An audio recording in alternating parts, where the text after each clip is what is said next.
Good morning, everyone. Today we have a very special guest here with us in Aranyak. Today we are going to listen from Harshad Parekh sir about how Krishnamurti's teachings touched his life, and from an electrical engineer, he also has a doctorate in that field, how his life changed and how he decided to start teaching in the Krishnamurti Foundation schools. So today we have Harshad Parekh sir. I would give a little brief on about him, what we know.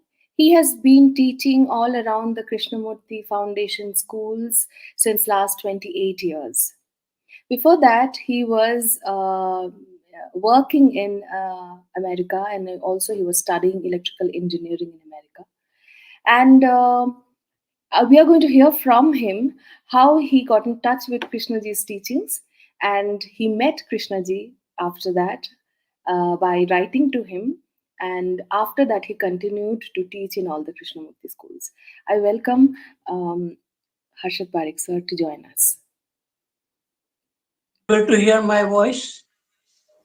Yes, we can't Yeah. see you, but we Ah, can't. Camera is off, sir.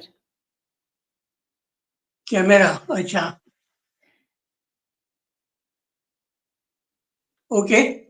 Are you Yes, able to are you able to yes, hear my voice also? yes, yes, yes, yes. And I could hear you also when you introduced me. Okay. Okay, good. So Right. our problem is solved. Yes, sir. Yeah. Please tell us about your journey Okay. with Krishna's teachings. Yes. Okay. Good morning, friends. Thank you, Suromita, for introducing me.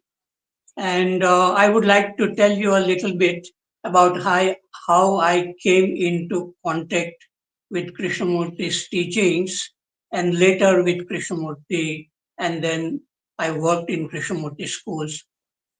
So I will start with 1969 when I left India to study for my master's degree in electrical engineering at Iowa State University. And before I left India, I did not know anything about the Western culture. And I had some kind of false confidence that whenever the problems come, I will meet these problems. But it seemed like I was living in a kind of a dream world. And even when people came to the airport, Mumbai airport, and they told me to take care of myself, and I told my relatives that now people have gone to the moon in 1969, and I will be still on Earth. So please don't worry about me. So when the plane left and when it came to London and then Paris, I begin to see people of many different nationalities, many different dress, and it was completely new. And for the first time, I was away from home. I did not know even much about India. I had lived only in Gujarat. So a fear started coming to me. And then from Paris, went to New York, and then went to some university in the South Alabama state. And I had a friend, and he said, don't stay in this university because even if you get a degree in this university, you will not get any job. So I left that university in Alabama State and came to Iowa State in the North America. And initially, I had many problems, culture shock. I was feeling very lonely in a different culture. Even my academic was not going well in the beginning. And I had no scholarship. So I was worrying about money.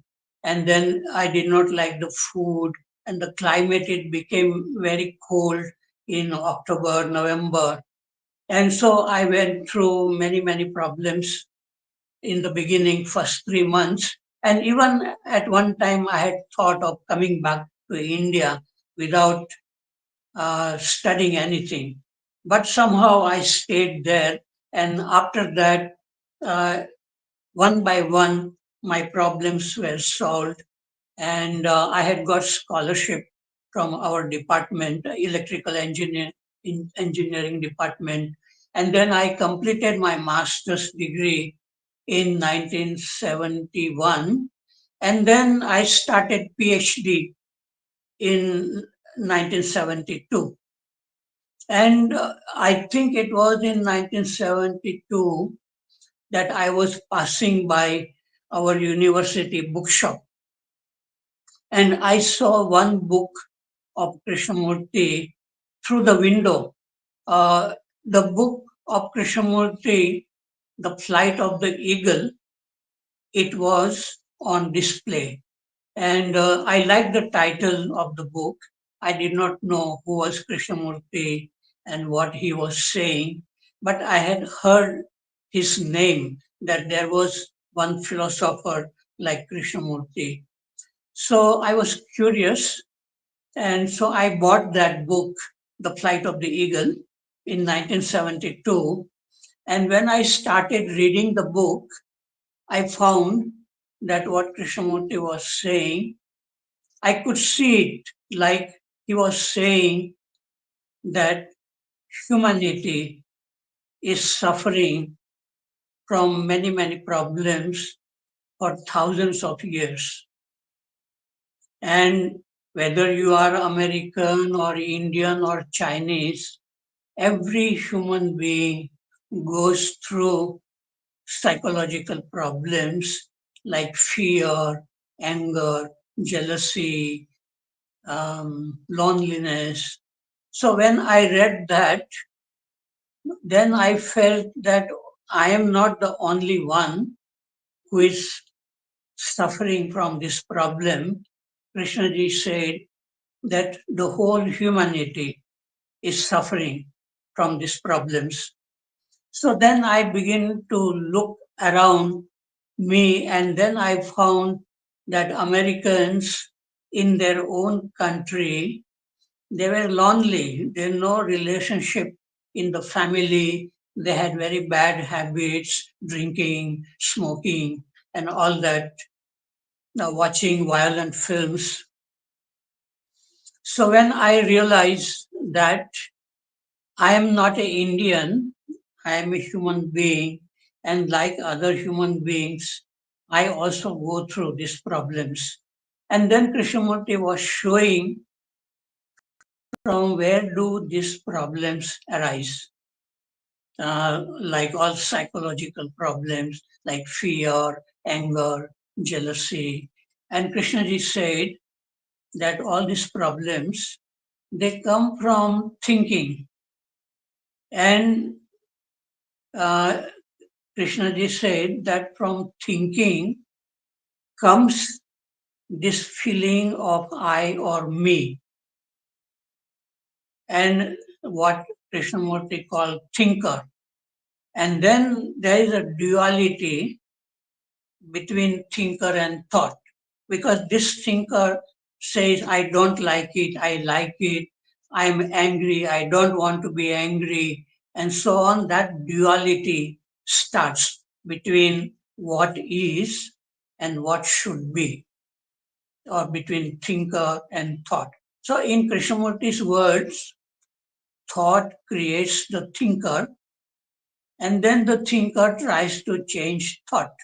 So there is this duality, and this duality is the source from where all our problems arise.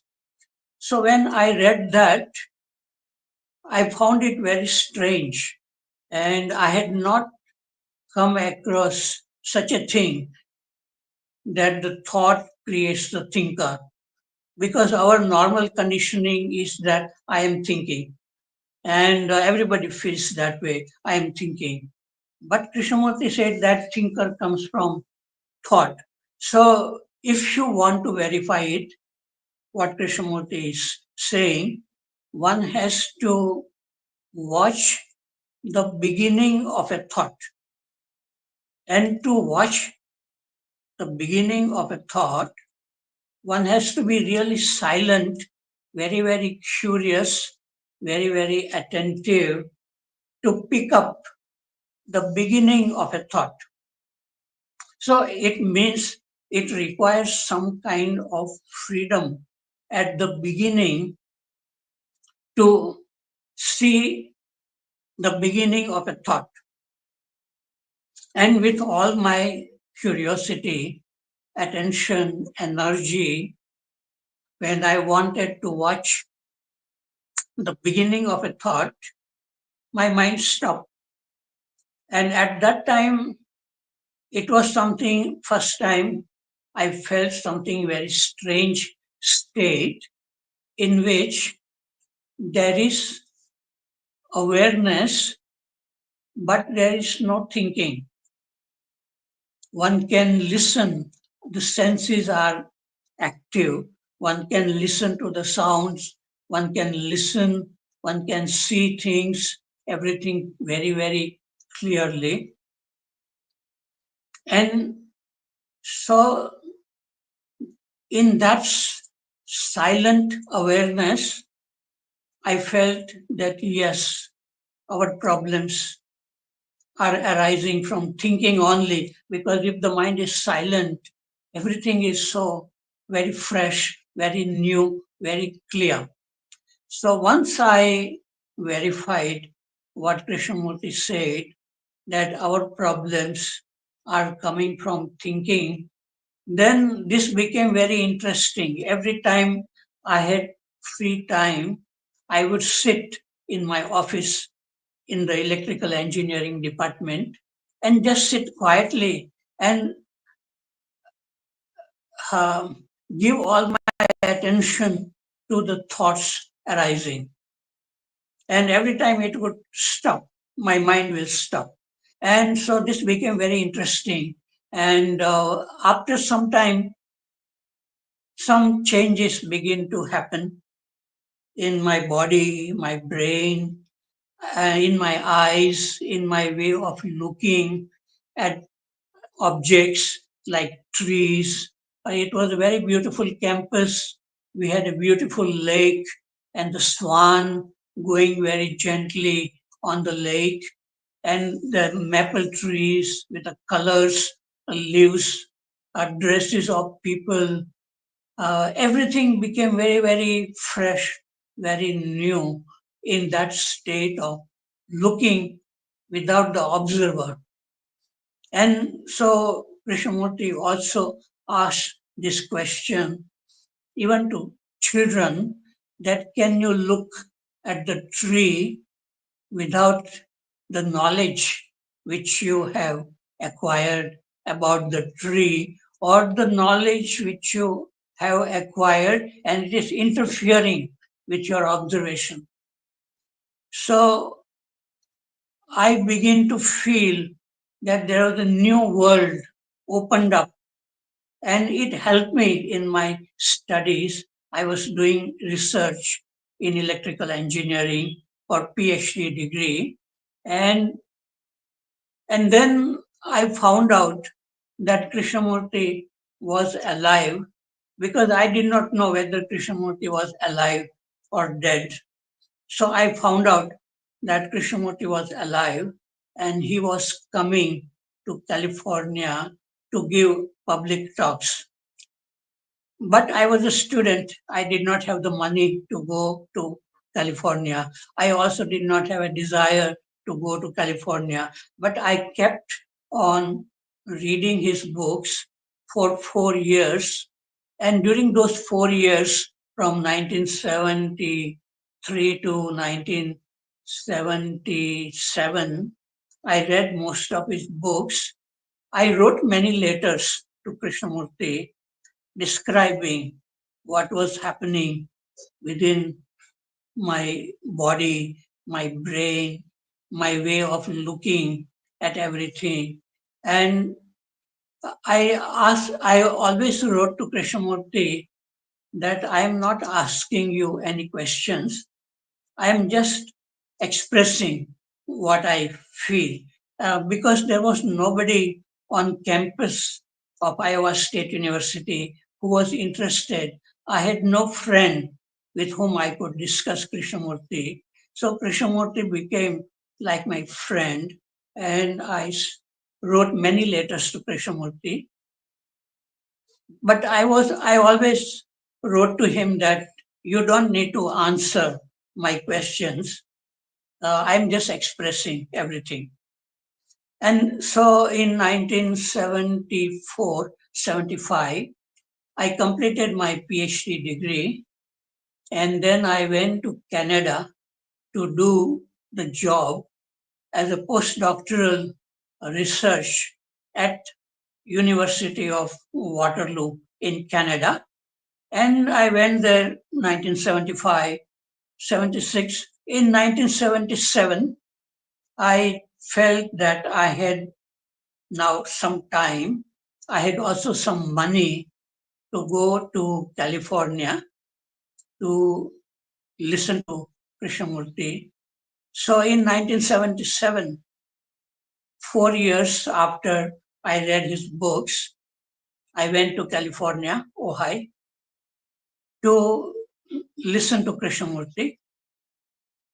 And it was a very beautiful place. And you meet many people from all over the world who come to listen to Krishnamurti.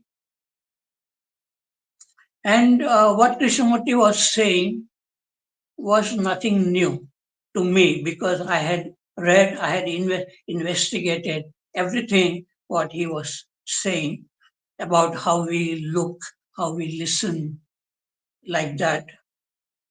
Then one day, after the talk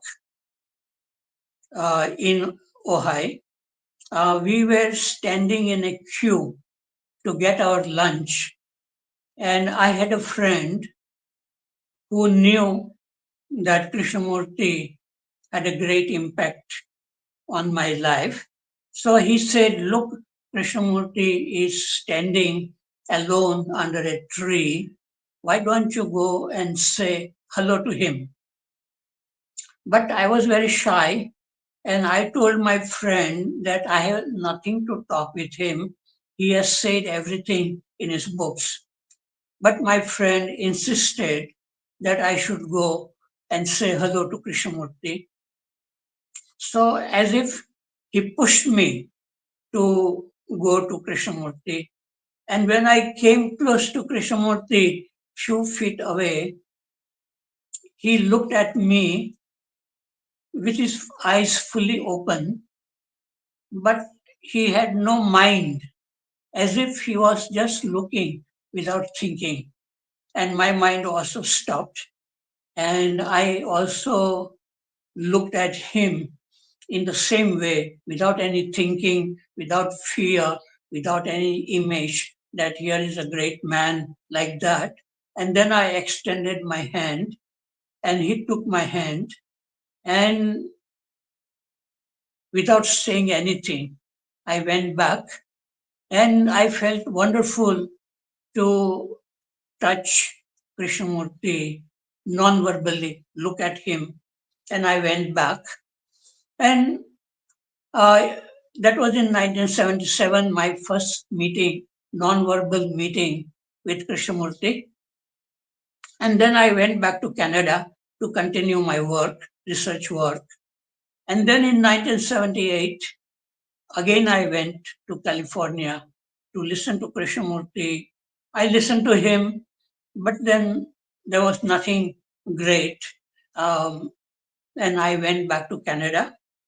And in 1979, for the third year, I went to Krishnamurti to listen to him and thinking that that would be my last meeting with Krishnamurti. So when I went there in the third year, 1979, then while listening to Krishnamurti for the first time, I listened to him in a different way. than before. My mind was completely silent, and I could listen to the sounds coming from very far. And what Krishnamurti was saying, there was nothing. I was just listening, and then I saw something around Krishnamurti's face, and it was something very remarkable, something very unusual. And then, after listening to that talk, I felt very silent. And then, a few days after that, I was still in Ojai, and there was a music program in the pavilion in Ojai, and Lakshmi Shankar, a musician, a singer, she had come to sing bhajans for Krishnaji. And during that, um, we were waiting for Krishnaji. Musicians had come, and something started happening in my whole body and my brain. And then I saw Krishnamurti coming and taking his place. And then I did not even look at him, but I felt there was some extraordinary state of being, kind of a resonance with Krishnamurti, and listening the bhajans, not even looking at Krishnamurti. And then after that, I wrote some letters to Krishnaji spontaneously, and in my one of the letters, I wrote. Anyway, I won't say, but if people are interested, I will send a link in which all this is described in detail. So I went back to Canada, and then it became very, very clear that my life is meant for Krishnamurti schools and foundation. And I wrote a letter to Krishnaji, and first time I wrote to him that please write back to me. And then Krishnamurti wrote back to me a letter, and he said that he will talk about me to the principal of Rishi Valley's school, Mr. Narayan, and Mr. Narayan will write to me. So a month after that, Mr. Narayan was in Brookwood Park, and Krishnamurti was also in Brookwood Park. And Mr. Narayan said, why don't you come to Brookwood and we will talk about your coming to India with Krishnamurti. So I went to Brookwood Park from Canada, and I had the first meeting with Krishnamurti, had lunch with him, and he asked me some questions about my family background. And I told him that I was free to do whatever. I was not married, I had no responsibility, anything like that. And then Krishnamurti said two things, and he said, try at Rishi Valley for a year or two. He said, it is possible that you may not like us or we may not like you. So when he said that, I did not tell him, but I felt that if people don't like me, I will go away. I don't expect anything from the school. And then, second thing Krishnamurti said, he said, don't stay long at one place. That means don't remain in Rishi Valley forever. So I told him that I did not tell him, but I thought, no, I told him that, sir, it doesn't matter where I go. And he said, yes, I know that. And so after that, I went back to Canada and completed my work at the university. And in the month of November 1979, I went to Rishi Valley School. And when the school vehicle entered the campus, I saw Krishnamurti coming out from the campus for his walk, and he was the first person I saw in Rishi Valley. And when the school vehicle came to the guest house, it was a beautiful evening, and there was a golden light in the whole valley. And my mind was very, very happy to come to Rishi Valley, and I felt that this place will become like my home. And so, and then we had many dialogues with Krishna ji, with teachers, with students and teachers. And initially, I was very shy in participating in these dialogues, but later on, I became quite free in talking with Krishna ji, asking, and sometimes I would even question Krishnamurti, and sometimes he was getting not very happy with my questions, but I did not mind. I felt that I was very free. I could say whatever I felt, and I did not that fear was not there that here is a great person, my guru or something like that. So I worked and I enjoyed uh, teaching physics and mathematics in the school. And as Krishnamurti said, don't stay long at one place. So from 1979 to 1983, I was in Rishi Valley.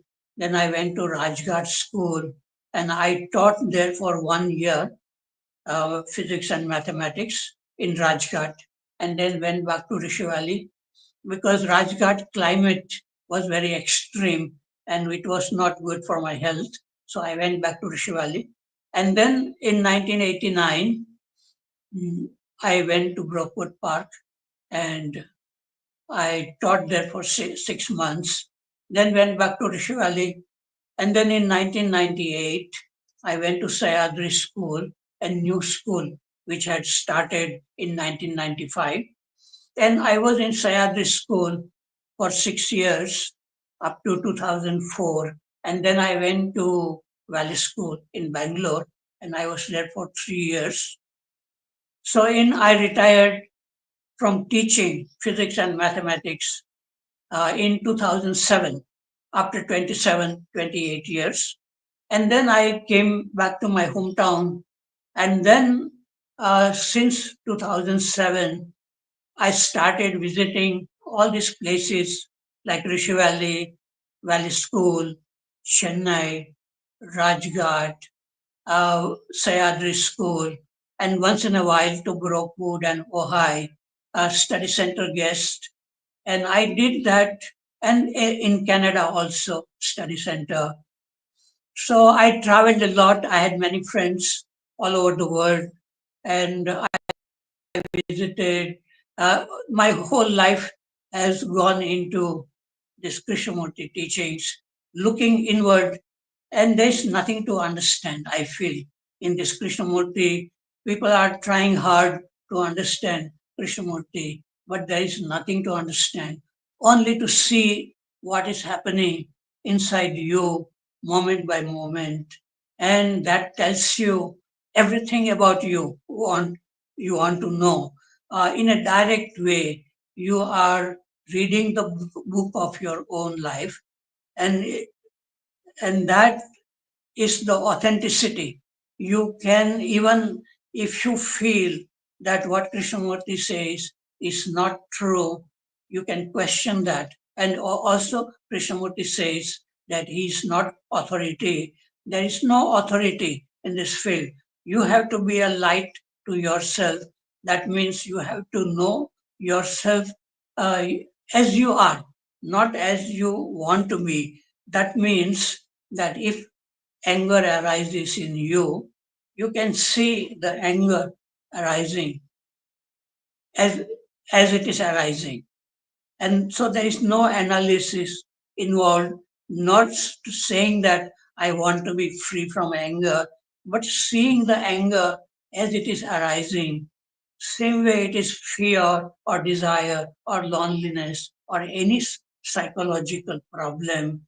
That means one has to be in ongoing awareness with what is happening within us, a kind of effortless awareness without any motive. And if you have a motive, if you make an effort to understand yourself, you will get tired. But when it is effortless, motiveless, that means it becomes your nature to look at yourself as you are, moment by moment, and that tells you everything. In that, there are no illusions because there is no desire to reach anywhere. You don't have any desire to become anything, but you are happy to look and listen and learn. So, this is what I learned from Krishnamurti, and that is what he was saying, that there is nothing to understand. Trying to understand is a waste of time. It creates more conflict, more division between what is and what should be.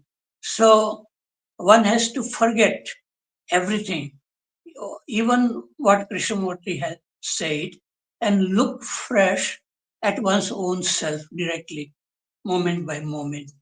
And that can happen if that is the most important thing in our life, that uh, money is not important, becoming something famous is not important, but looking at what is, being what you are.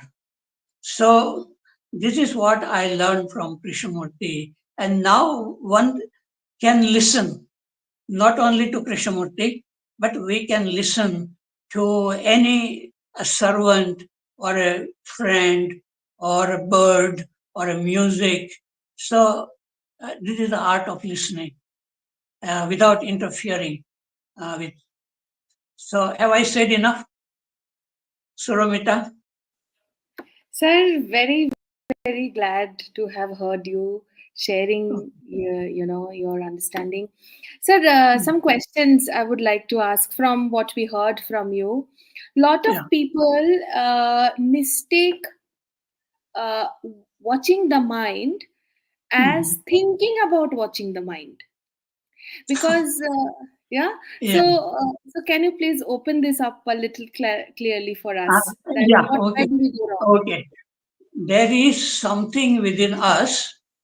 Normally, what happens that our life is lived mostly in the flat plane of thinking and feeling. And all our questions, all our desires are coming from this flat plane called thinking and feeling. It's a two-dimensional plane. But when a person is able to come out from this plane of thinking and feeling in the third dimension, above the plane of thinking and feeling, that that dimension Krishnamurti calls awareness.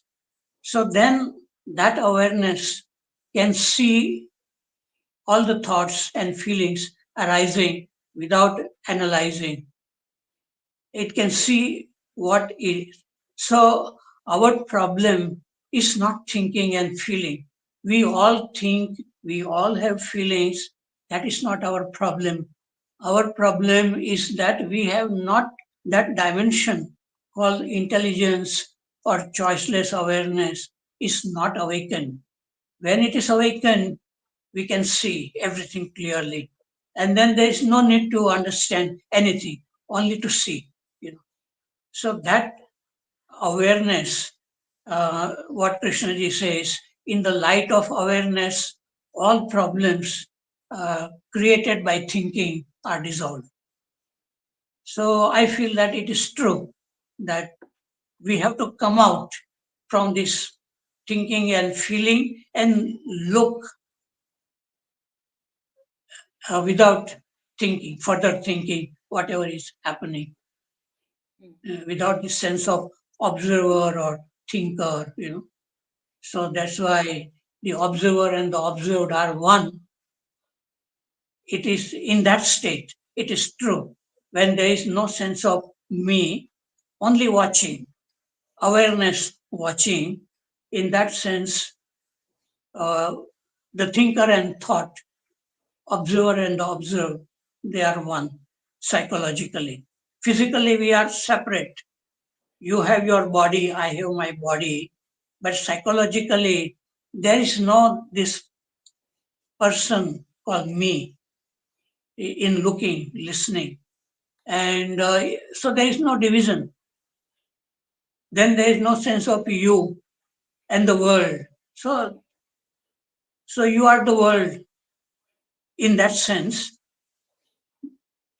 but that is a expression in words. You are the world. The actual feeling of it, you don't say anything. You are watching, listening, learning. So this is something very amazing, and I had not felt such thing in my life before reading Krishnamurti. But when I begin to uh, look at my own self after reading a little bit, maybe reading 10 minutes, 15 minutes of Krishnamurti, and then you can close the book and look at your own self in a fresh way, whatever is happening, and not saying this is good or this is bad, but a stream of thinking is going on by itself. And sometimes you don't know it is going on. Sometimes you can even catch, like some old song comes to my mind, which I had forgotten for many years, and suddenly it comes, and I catch the first few lines of that song because there is awareness, and then I wonder from where this song is coming. I am not trying to remember it. It is coming by itself. So only there is watching, not thinking, not trying to understand. Yeah, yes, finish. Yeah. Sir, another thing comes that to be able to watch as is, Hmm. what does it require? For example, we are very scared to watch our own mind. Some of us, we don't want to watch those dark spaces in our mind. And if we see it, or if there is seeing of it, we want to change it. As you said, thinking wants to change it. So All right. what are the things that is really, really, Yeah. make this path or watching very good and with a lot of integrity? Yes, yes. What happens that when a person becomes very, very attentive to observe his own mind, and if in this process of observing the mind really stops, then two things happen. One thing many people say that there's a kind of a silence. There is a sense of there's nobody there. It is like a psychological death. And that is very frightening. So people don't want to go back to that sense of self. But in some few people, that this no self, and just looking, it is a state of freedom. And they say, oh, wonderful, this state. And for such people, then there are no fear. If fear is coming, it can be seen too in this. So awareness becomes one's nature, and that is a state of freedom. There is nothing to understand, nothing to ask, no answers will satisfy you. Uh, Somebody can give answers, but it will be some other people's answer. It will not satisfy you. So only looking, listening, learning without the self, that is a state of freedom, I would say. And then we can listen to anybody, yeah? Yes. Sir, And and you had said something about devotion, right? yes, Something yes. about I some was coming people to it. are, Yeah. yeah, yes. I think that is also wonderful if people have real devotion like Ramakrishna, can that is also kind of a surrender that you don't exist, only that deity, the Kali or whatever God exists. So in that happens in the maybe in the more advanced stage, that even Ramakrishna used, he instead of worshipping Kali, he was worshipping himself, because there was no that division that there is a devotee and there is a God there. Mm. So initially there is a duality there, but when there is a real uh, awakening of that intelligence or awareness, that sense of the devotee is also lost. But then some people, like Ramakrishna, said there is no harm in just keeping the attitude of a devotee, because he had gone through Nirvikalp Samadhi, and also he used to see God in form also. So I think devotion can also lead to uh, a different dimension than our usual thinking and feeling.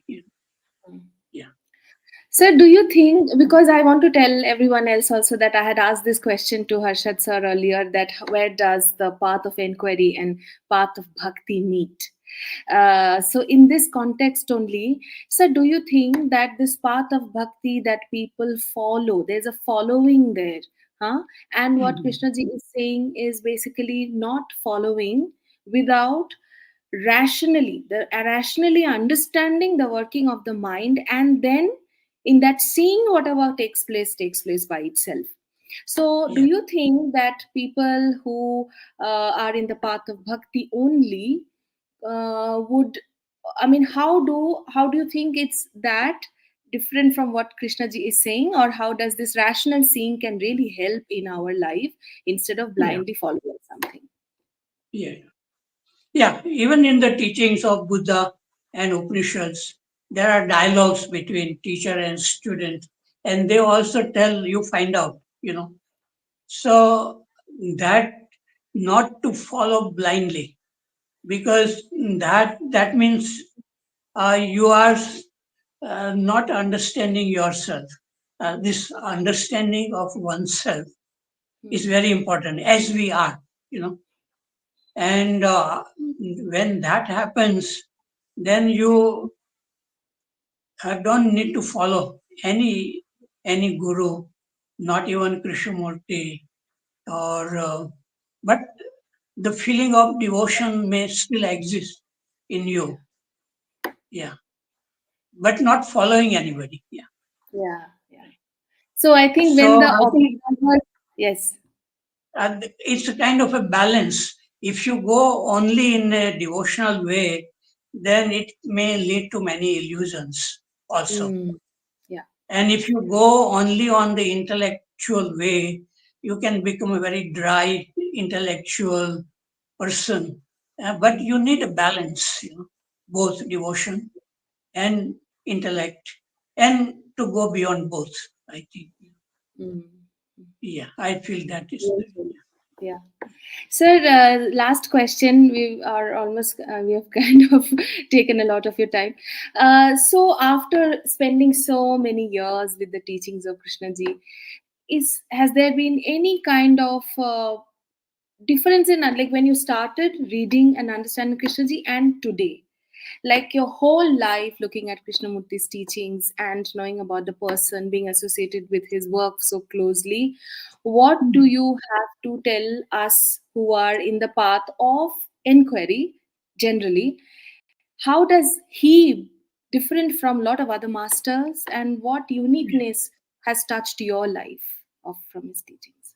Yeah, yes, Krishnamurti is showing what is happening in the world with all the violence and corruption, and in the family problems, anger, fear. He is pointing out what is happening in the world. And then he said, you have to look all this in you also. See carefully. examine, watch. And when you are able to see clearly your own mind without this division between what is and what should be, then you don't need anything. That what is the truth, and what is moving from moment to moment. And that means it is like moving with what is. So I would say, in the analogy, if you move with the speed of light, according to Einstein's theory, the chronological time doesn't exist. Mm. That means if you are able to move with the speed of light, you remain what you are. You remain young, fresh, what you are. Time doesn't exist. Similarly, if a person who can move with what is, that means thoughts, feelings, a stream which is coming and going along with that stream without this thinker or observer coming and saying that I want this or that, then that moving with what is without the thinker, without the observer, in that there is no psychological time. Yes. And that means your mind remains young, fresh. You don't deteriorate with your age. Your brain continuously gets refreshed. And Krishnamurti used to talk about the mutation of the brain cells. So you can really begin to feel that your brain, your body is very vibrant, the energy flowing, you can feel it. So this is what Krishnamurti is talking about, moving with what is, you know, yeah. So beautiful, sir. This is like so apt and so direct. Thank you so much. Thank you. Thank, Thank thank you. you. Thank you. Thank you so much, sir, for giving us time. And we wish to keep coming back to you for these kind of sessions more in future. Thank you so Okay. much. Thank Thank you. you.